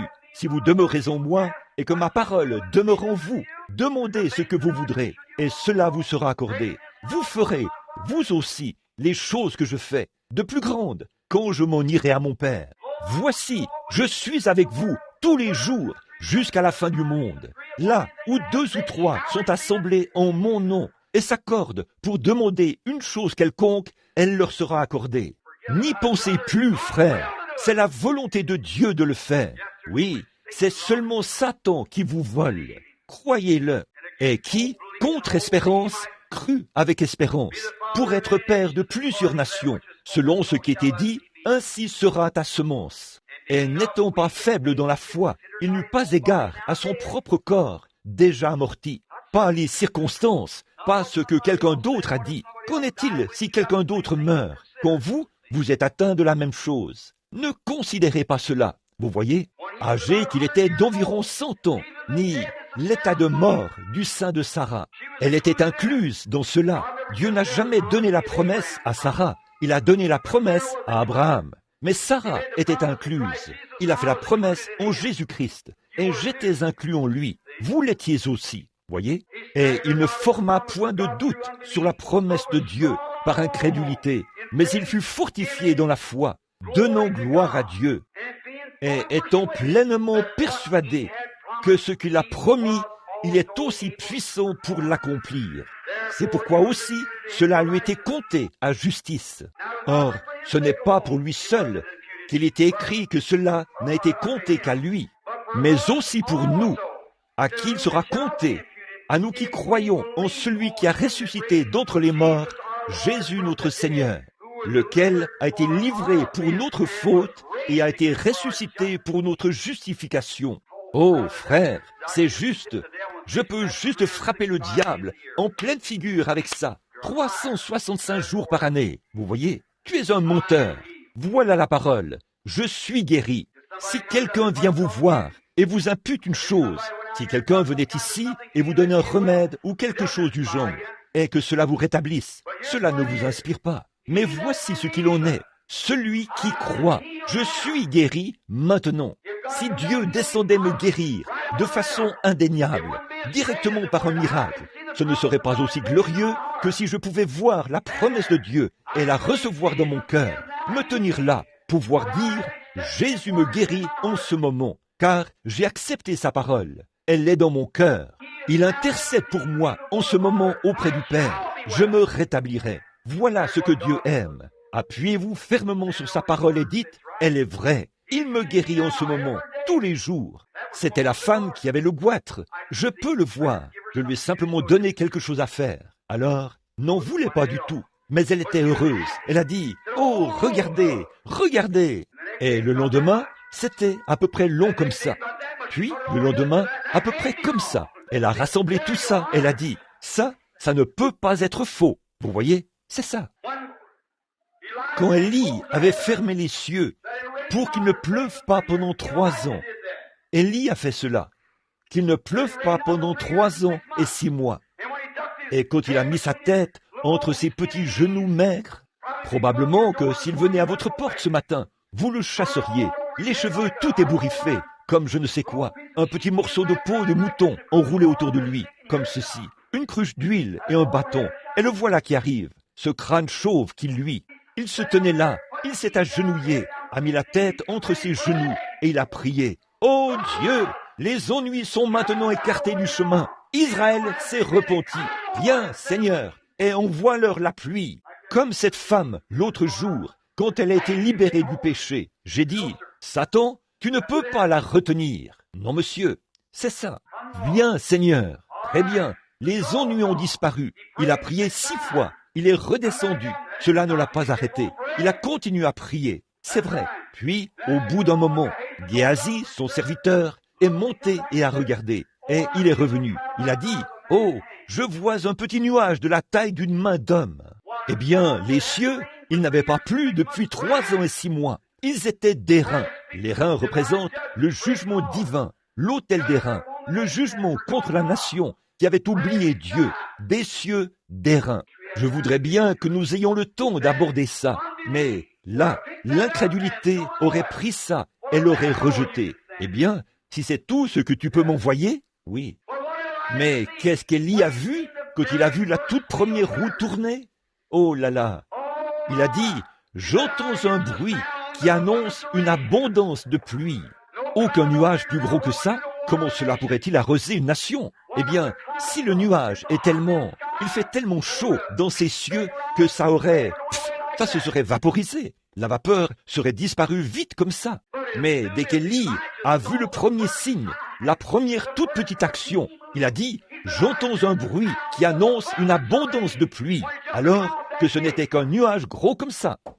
Frère, je crois que, en ce moment même, à cette minute même, que la puissance du Saint-Esprit qui est dans cette pièce pour rafraîchir tous les malades ici, si vous pouvez sentir le nuage de la taille d'une main d'homme, criez et hurlez, j'entends un bruit de parfaite guérison, Dieu doit le faire.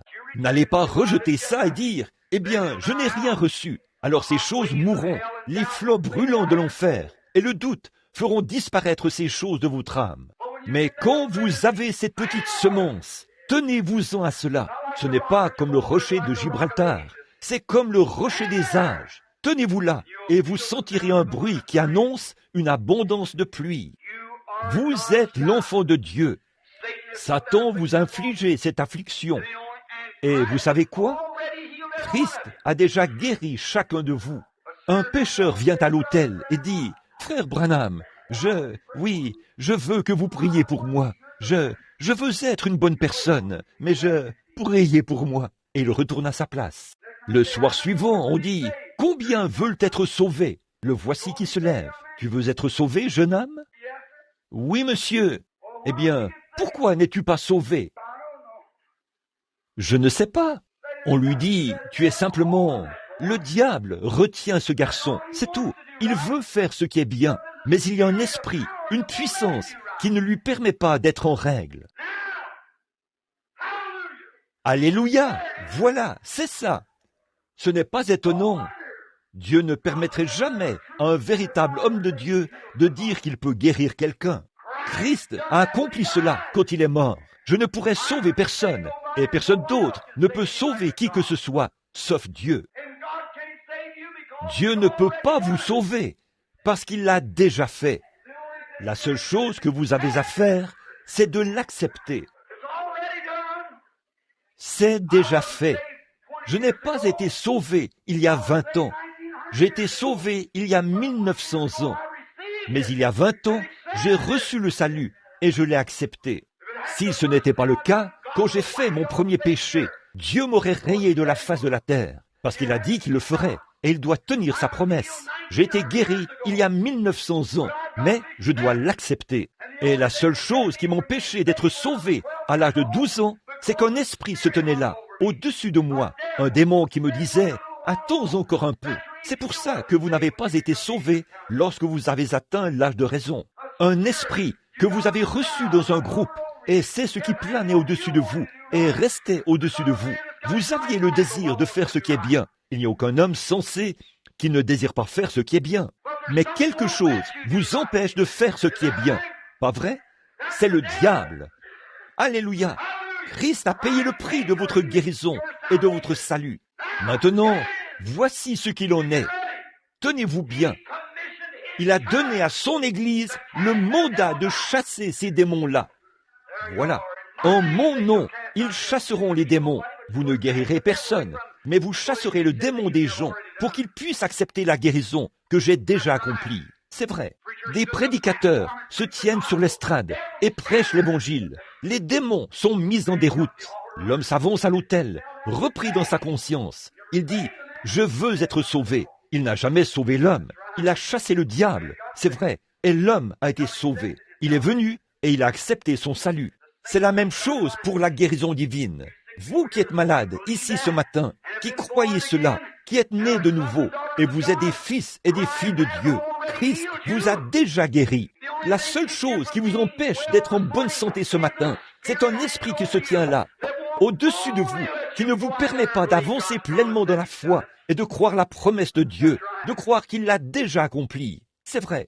Ça, c'est ma commission. C'est ce que Dieu m'a donné. C'est ce qu'il a donné à chaque prédicateur de l'Évangile qui croira. La puissance et l'autorité pour briser cet esprit. Je crois de tout mon cœur que toutes les puissances démoniaques qui sont ici en ce moment sont déjà brisées. Je le crois. Je crois que chaque personne malade qui est ici en ce moment se sent très différente. Si c'est vrai, levez la main, vous qui étiez malade. Vous voyez ça? Vous, qu'est-ce qui se passe? Ce démon vous a quitté. Il faut qu'il le fasse. La foi vient de ce qu'on entend et ce qu'on entend vient de la parole. Jésus-Christ est mort pour vous. Vous pouvez être guéri maintenant même pour accomplir cette commission. Vous qui êtes malade ici ce matin, ou qui l'étiez, ou qui êtes venu ici dans cet état, pendant que cet esprit est sur vous, pendant que vous sentez l'Esprit de Dieu, on arrive à « Oh, je suis désolé, nous avons dépassé le temps prévu. » Vous tous qui êtes malades, qui étiez malades, quand vous êtes entrés ici, je veux que vous vous avanciez ici pour que je puisse accomplir ma commission. J'ai une obligation envers mon Seigneur. Et les affirmations que j'ai faites, qu'un ange divin est apparu à ma naissance, qu'il m'a commissionné à l'âge de 12 ans et m'a envoyé ici il y a quelques années, et il a dit ces choses. Et ça, c'est incontestable. Dans le monde entier, les démons et les incrédules, les sceptiques et les agnostiques et les modernistes et les communistes et tout le reste ont contesté cela en déclarant leur manière de voir ces choses. Certains d'entre eux ont dit du spiritisme. Certains d'entre eux ont dit c'est l'œuvre des démons. Et l'autre a dit c'est de la télépathie mentale. Et chaque fois qu'ils se sont élevés contre ces choses, le Dieu Tout-Puissant s'est tenu devant moi et a vaincu cela. C'est vrai, présentez cela où vous voulez, dans le pays que vous voulez, dans chaque pays où je suis allé, chaque ville, ou presque. J'ai dû combattre cette chose-là. Ils disent, c'est de la télépathie mentale. Je disais, faites sortir tous ceux qui pensent que c'est de la télépathie mentale. Faites sortir tous ceux qui me connaissent d'une manière ou d'une autre. Amenez-moi le patient. Ils disent, c'est du spiritisme. Je dis, alors si moi, par le spiritisme, je gagne des âmes à Jésus-Christ et je vainc des démons, vous, que faites-vous avec ce que vous avez? Jugez-les par leurs fruits, a dit Jésus. C'est ainsi que vous les reconnaîtrez. Avez-vous déjà vu un spirit chasser des démons? Vous n'en verrez jamais. C'est vrai. J'ai dit, Jésus a dit, c'est à leurs fruits qu'ils les reconnaîtront. J'ai dit, au cours des quelques dernières années, par la grâce de Dieu, j'ai gagné 350 000 âmes à Christ. Vous, qu'avez-vous fait? Un homme est venu me voir ici et m'a dit qu'une certaine femme lui avait dit que j'étais un démon et que tout mon travail était fait par le démon. Ils se sont retirés de l'église ici et il y en a un groupe qui est parti avec eux, comme ça. J'ai dit, qu'avez-vous fait? Montrez-moi le fruit. Ces gens ont commencé là-bas et Dieu a déraciné cela. Il a dit, tout sarment que notre Père céleste n'a pas planté sera déraciné. Quand j'ai fait construire ce tabernacle au coin de la rue et que je me suis agenouillé ici sur un tas de datura et de roseaux qui étaient ici et ici derrière cette chaire ce matin, alors qu'ici c'était un étang, Dieu a dit, je le bénirai. Là, de faux prophètes se sont élevés. Ils ont dit, j'ai vu des automobiles entrer et sortir et j'ai vu les pierres se détacher les unes des autres. C'était il y a 20 ans. Et aujourd'hui, il est toujours là. Et il sera toujours là, parce qu'il était construit ici, en priant, avec larmes et beaucoup d'efforts. Et par la promesse de Dieu, il prévaudra. Sur cette pierre, je bâtirai mon église. Les portes du séjour des morts ne prévaudront point contre elle. Voilà. Oui, monsieur, ne prêtez pas attention à ce qu'ils disent. J'ai appris ma leçon quant à écouter des gens qui ne savent pas de quoi ils parlent. J'écoute une seule personne. C'est le Dieu Tout-Puissant.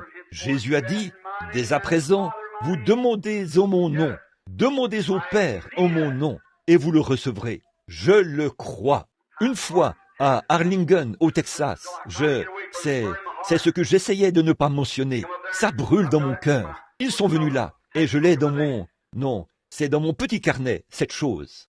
Ils ont dit que que le FBI était là pour me démasquer, que j'étais un démon, et des ministres, un groupe d'entre eux là-bas, de quelque part au nord de Houston, là-bas.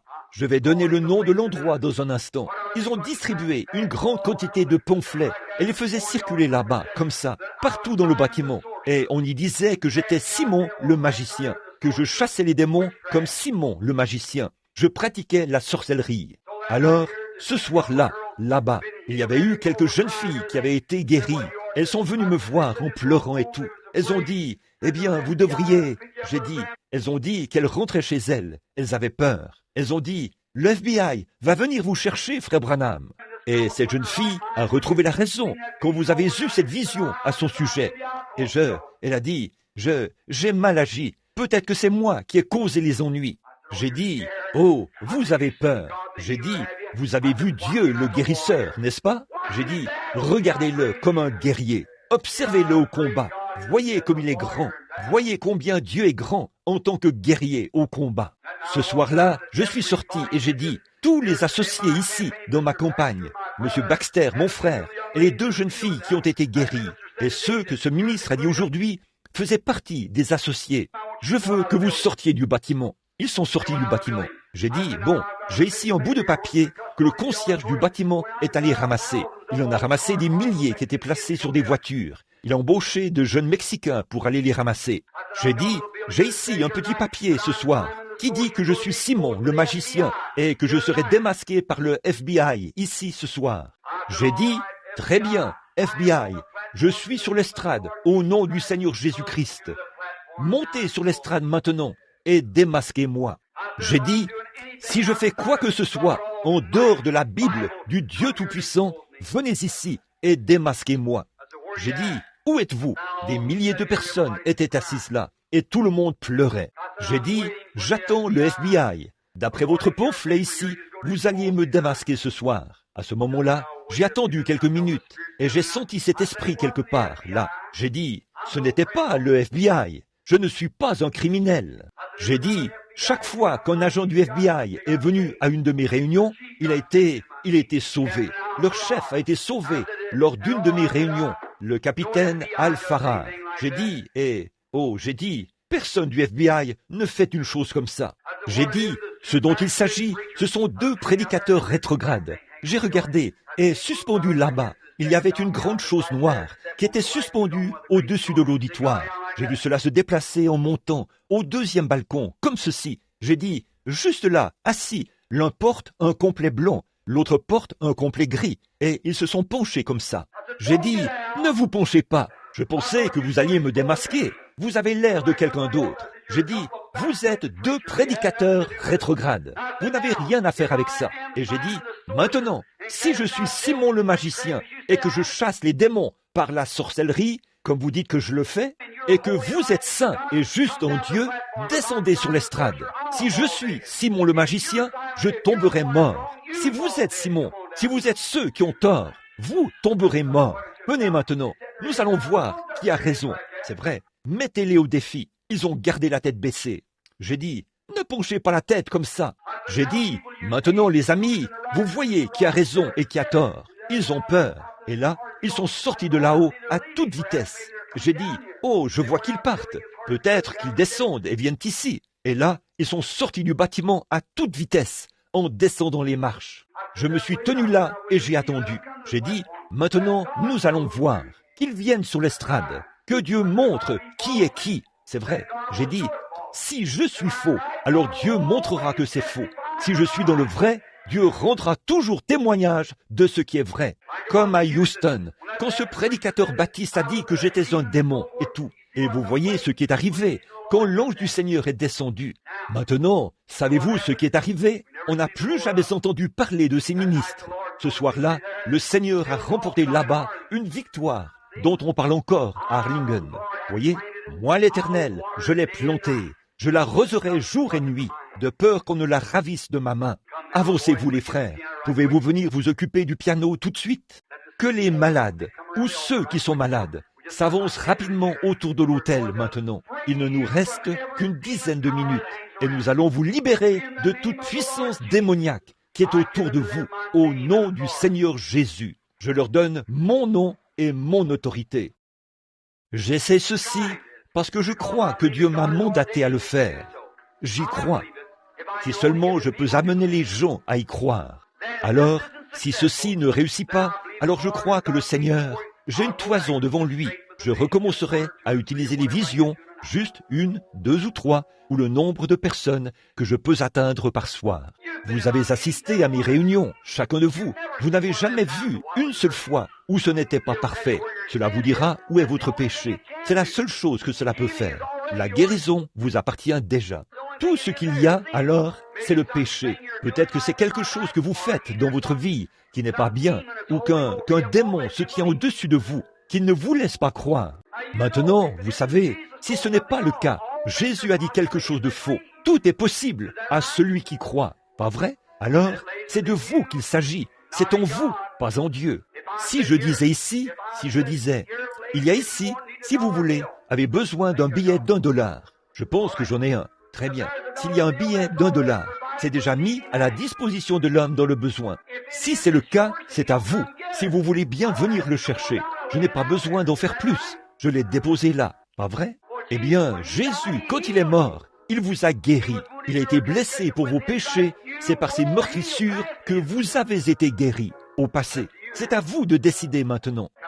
Venez le chercher. Il est à vous. Je crois. En mon nom, ils chasseront les démons.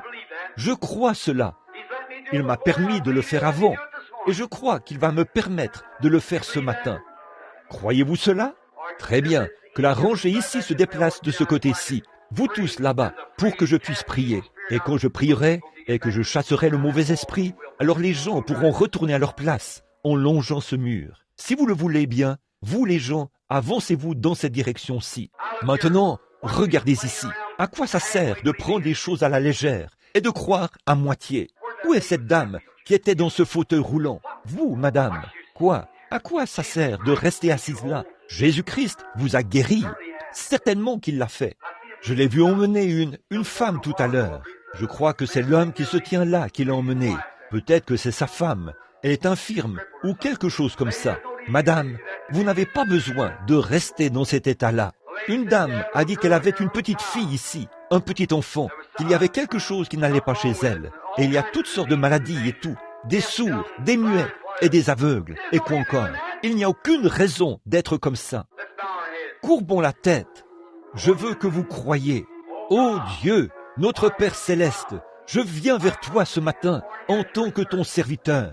Seigneur, j'ai prêché la parole. C'est ta parole. Ce n'est pas la mienne. Et je sais que tu es ici pour guérir les gens et les rétablir. Je crois que tu le feras, Dieu bien-aimé, et je te prie d'avoir miséricorde. Seigneur, nous sommes conscients que ces visions, la seule chose qu'elles peuvent faire, c'est de révéler les péchés des gens. Mais Seigneur Dieu, puisse le Saint-Esprit faire cela maintenant même. Puisse-t-il révéler dans chaque cœur l'entrave. S'il y a un péché dans leur vie, alors puisse ce péché être pardonné maintenant même. Seigneur, je te prie par le nom de Jésus-Christ. Et que ceux-ci, le groupe qui est ici aujourd'hui, soit comme ceux de l'autre soir. Qu'il y ait une délivrance parfaite pour chacun d'eux. Puisse-t-il être guéri ce matin, revenir mercredi soir, heureux, en poussant des cris et en se réjouissant. Accorde le Père.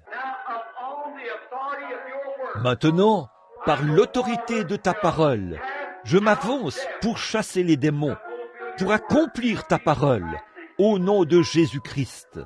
Maintenant, Satan, je sais que tu retiens ces gens.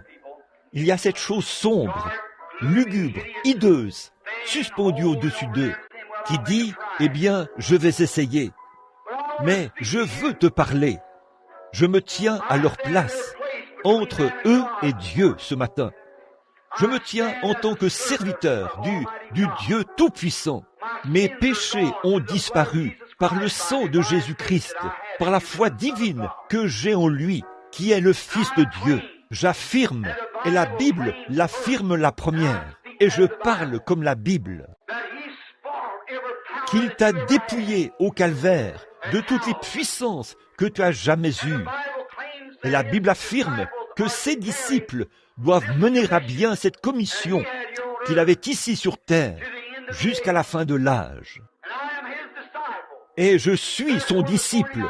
C'est pourquoi je viens ce matin en tant que représentant, un représentant de Jésus-Christ, en son absence. Je suis envoyé à sa place.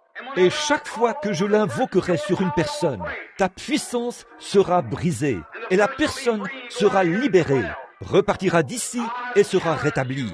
Je te défie au nom de Jésus-Christ. C'est par son sang que je me tiens ici. Et quitte chaque personne à qui j'imposerai les mains, pas par ma sainteté, pas par mon nom, car mon nom ne veut rien dire pour toi. Ma sainteté ne veut rien dire. Je n'en ai aucune. Là, tu ne reconnaîtras pas mon nom, mais tu reconnaîtras Jésus et tu sortiras. Et c'est à toi que je parle. Je vais maintenant lancer un défi. Et si tu essayes de retenir l'une de ces personnes, Que la malédiction de Dieu vienne sur toi. Puisses-tu sortir, retirer ta main de sur ces chrétiens. Ta main sale qui rend malade, qui afflige et handicape ces gens, qui les rend malades et leur donne des maladies. Retire ta main au nom de Jésus-Christ. Nom de Jésus-Christ, le Fils de Dieu. Je vous demande de vous lever au son nom, de rentrer à la maison en parfaite santé pour glorifier Dieu. Levez-vous.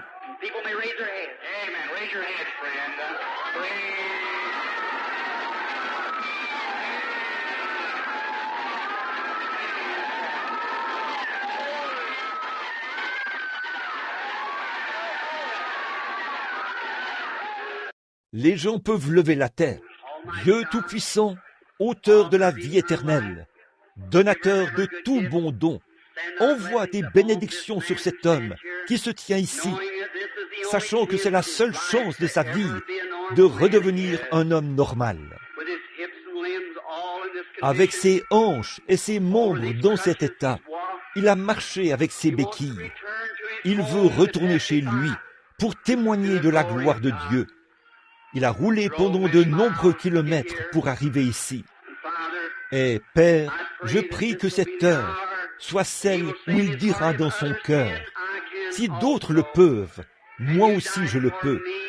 Et tu es mort pour moi, pour me libérer, tout comme tu l'as fait pour les autres.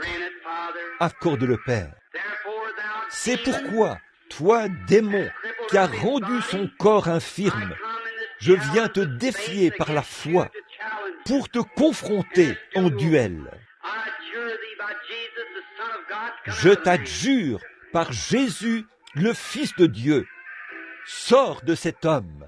Soyez respectueux partout. Il retient le frère. Maintenant, juste un instant, ce n'est aucun de ces... Ne soyez pas agités, mes amis. La présence du Seigneur est proche. Soyez aussi respectueux que possible, ici à l'intérieur comme à l'extérieur. Le pauvre homme est venu ici. Il ne marchera plus jamais sans béquille. Si Dieu ne l'aide pas maintenant, il est venu ici. Il sera pire que jamais s'il n'est pas guéri. On devra probablement le sortir d'ici en le transportant s'il n'est pas guéri. En effet, Satan, s'il peut trouver assez de puissance pour le briser, il le brisera carrément s'il le peut. Alors maintenant, soit Satan va le briser, soit Dieu va le délivrer et le rétablir parfaitement. Maintenant, vous tous, combien ici croient que Dieu m'a envoyé pour libérer cet homme ce soir par son Fils Jésus-Christ? Très bien. Maintenant, soyez vraiment respectueux. Gardez la tête inclinée. Croyez-le de tout votre cœur, monsieur. Vous croyez que vous allez prendre ces vieilles béquilles, les jeter dans la voiture et rentrer chez vous. Puis vous les porterez sur votre épaule demain en vous promenant dans les rues de votre ville, témoignant pour Dieu. Vous n'avez pas la vie qu'il vous reste, frère. Donnez-la à la gloire de Dieu. Vous allez le servir, vous allez le servir. Vous y avez pensé dernièrement, de toute façon, n'est-ce pas? Vous avez pensé avoir une marche plus rapprochée. L'autre jour, vous avez dit, si seulement Dieu me guérissait, je marcherais plus près de lui. C'est vrai, vous l'avez dit. Et puis, autre chose, quand je vois que vous étiez dans une automobile dernièrement et que vous discutiez de ces choses avec quelqu'un. Il y avait un homme assis à l'avant, alors que vous étiez assis à l'arrière. Est-ce vrai? Vous descendiez une route, vous passiez par-dessus une petite butte, vous tourniez à droite pendant que vous en discutiez. Est-ce la vérité? Je ne lis pas dans vos pensées, monsieur. C'est Dieu maintenant. Et maintenant, vous commencez à ressentir ce de quoi je parle. C'est maintenant le moment de votre délivrance. Dieu Tout-Puissant, pendant que la puissance de ta présence est ici, qu'elle se tient ici pour délivrer cet homme. Ô Dieu éternel, auteur de la vie, envoie tes bénédictions sur lui, alors que je le bénis au nom de ton Fils. Accorde-le, Seigneur, par Jésus-Christ. Toi, démon, qui as rendu cet homme infirme, mon frère, il a fait sa confession. Ses secrets ont été divulgués. Il est ici maintenant pour marcher. Tu ne peux plus le retenir. Il veut glorifier Dieu. Je viens te lancer un défi au nom de Jésus-Christ, par un don de guérison qui m'a été conféré par un ange. Je t'adjure par Jésus, le Fils de Dieu, sors de lui. Voilà, il part. Gardez la tête inclinée. partout.